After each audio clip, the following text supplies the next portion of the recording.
Are your oils actually helping your hair, or are we just selling in dryness?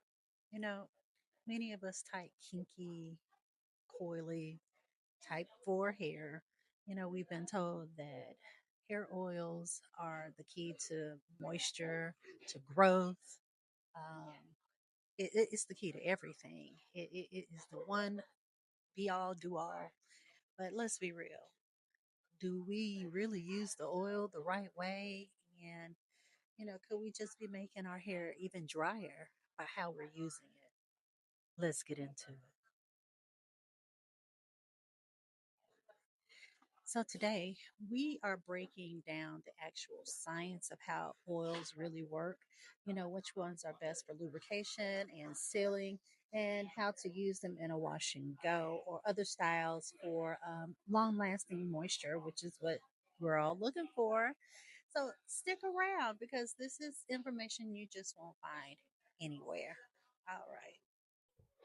Let's clear up a common misconception about oils. Oils, they do not moisturize your hair. Did you hear that? That's right. Oils seal in the existing moisture that's already in your hair. But if your hair is already dry, baby, the oil is just trapping that dryness right on in there. So for our hair, for tighter, coarser hair, especially the tighter, the kinkier, that we struggle to stay hydrated. We struggle to stay moisturized. So you need a combination of moisture and lubrication. Okay, moisture comes from water-based products, and while lubrication comes from oils that reduce the friction between the strands. And this is a high advantage for us because we want to prevent tangles and breakage. So the real question is, which oils actually penetrate the strand or which sit on top? As you can see from the visual aid, coconut oil is top of the list for penetrating oils. However, there is a word of caution. Number one, it will solidify when it gets a little bit too cold. I have a picture of that. Not a good look. And it's cold outside. It's going to solidify in your hair. The other thing was my hair was terribly dry with just coconut oil. Coconut oil in its raw, unadulterated form, not being mixed in with other emollients, it didn't really do much for my hair, and I've never seen it really work that well for other people's hair. So, moving on to the olive oil and the avocado oils, those are actually pretty lightweight. Olive oil can be a little bit heavy, but these are the ones that are coarse penetrating. And then we move on to the sealing oils. We all know about castor oil. Ooh, it's thick. So these oils here are best with a nice blend. It didn't mention argan oil, but I really do like argan oil as well as sweet almond oil. Now, this isn't a exclusive list. It is just one of the few ones that I know that help to lock in moisture and prevent dryness. So it's not exhaustive. So there's another topic that we have to explore here: hair growth oils. Oh, child. There is a hair growth oil discovered and produced probably about every 5 minutes everywhere across the country and in other countries. There is an oil that is being promised to grow your hair 10 inches overnight. Baby, if it sounds too good to be true, it probably is. Now, do they actually work? The key to actually making hair growth oils actually be something of real use and effectiveness is scalp stimulation. Scalp stimulation and blocking DHT. Blocking DHT is probably essential for hair growth hormone to actually be of some good use, in my opinion. DHT, for you all that don't know, is a hormone that is linked to hair thinning. So, if you're experiencing slow growth or hair thinning along your edges, like I have been experiencing hormonally, you need DHT blocking oils like pumpkin seed oil. Studies have shown that it can slow hair loss and improve the thickness of your hair. Then we also have black seed oil. Black seed oil is known for reducing inflammation and promoting scalp health. I used to create an oil back in the day when I had issues with my scalp. It worked for everybody else, not me, but everybody loved it. And these were some of the oils that I actually used in it. Saw palmetto oil. It's used in many hair loss treatments to block DHT. So I use all of those oils, but I also had to work internally as well and change my diet so I could actually have some effective use with it in conjunction with the hair oils. Also, if you want to increase blood circulation to the scalp for faster growth, then you want to include rosemary oil. This is clinically proven to work as well as minoxidil for hair regrowth. I mean, there's clinical studies that have shown that it does have a high level of effectiveness, um, or it can mimic minoxidil. And if you have some hot hair follicles that are still alive, now we're talking about hair follicles that are not completely scarred over and dead. Okay. Another essential oil is peppermint oil. It gives that great tingling sensation. It helps to boost circulation. And of course, you want to use these in a carrier oil. So mix a few drops of the rosemary, the peppermint oil, whatever it is that you want to include, and mix it with a jojoba, castor oil, argan oil, sweet almond oil, or a nice blend of all of it. And then you want to massage it into your scalp every 3 to 4 times a week for best results. So that is one tip. So what about retaining moisture? Um, is a lightweight oil like jojoba better, or do the thicker oils like castor oil provide longer lasting hydration? It really depends on where your hair is.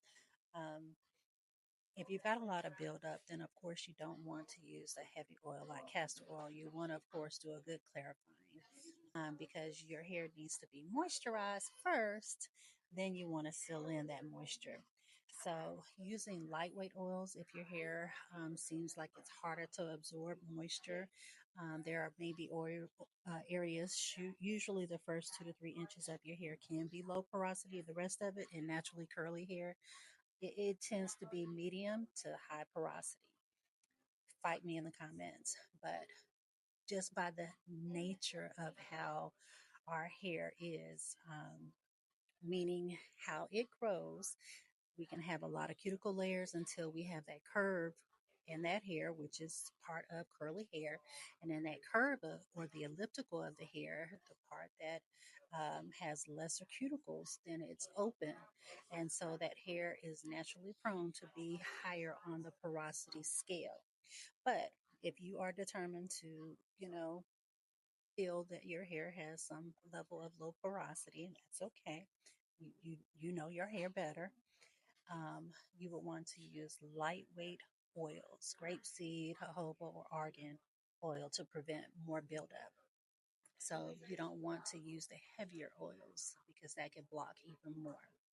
So if your hair is like most of us with tighter curly hair, and especially if you are color treated, then you want to use the heavier oils, heavier blend. You can get away with it, especially if your hair is thick, meaning higher density and also coarser strands, thicker strand diameter. You can get away with this. If you are fine haired, then you want to stick with the lightweight oils. I think that's an even better way to approach it versus just necessarily speaking of porosity. But the I'm probably going to tear this word up. Baobab. Um, that's a good oil, and the olive oils. Or you could have a blend of heavier and lightweight oils, and that will help seal in moisture for much longer. I think doing that, um, layering a good leave-in conditioner first, then putting the oil on top of that, that will help seal in a good amount of moisture. So here I'm demonstrating using a good leave-in. This is the Care coconut water, moisturizing coconut water. And I'm going back in after I moisturize her hair with that, with a nourishing scalp oil, also a sealant. So let's talk about using oils in a wash and go. You know, we've avoided that for so long. You know, we we we, we did not want to block those gels from working. But what could be a good routine for moisture retention in a wash and go? Well, let's see.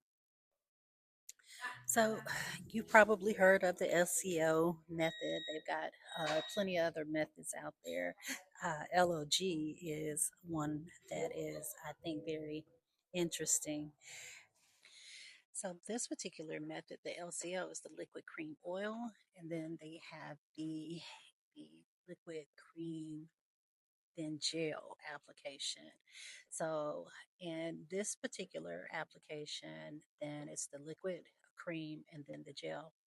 But if you want to incorporate oil, then you would be doing the LCOG method because this will include the oil before the gel.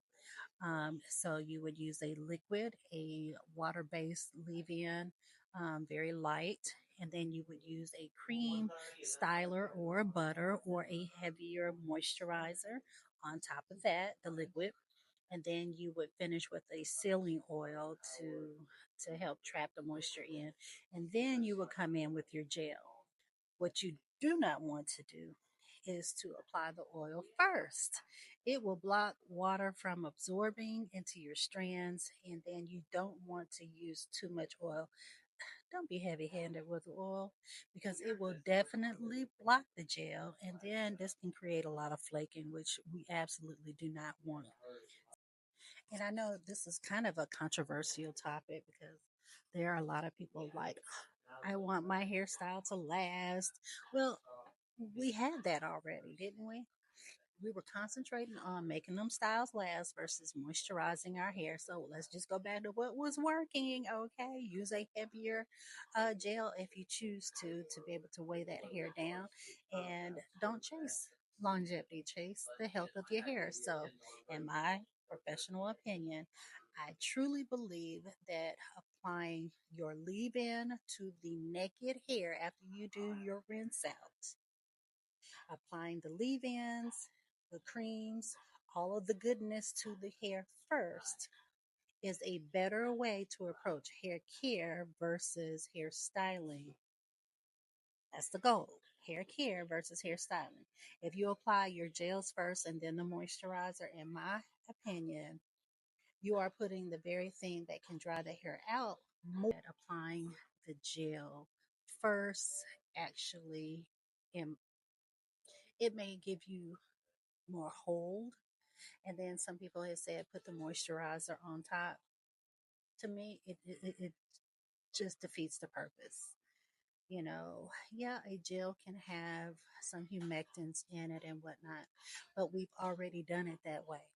So why continue to do the same thing expecting different results? You can put moisturizer on top of a gel if you want, if you focused on longevity.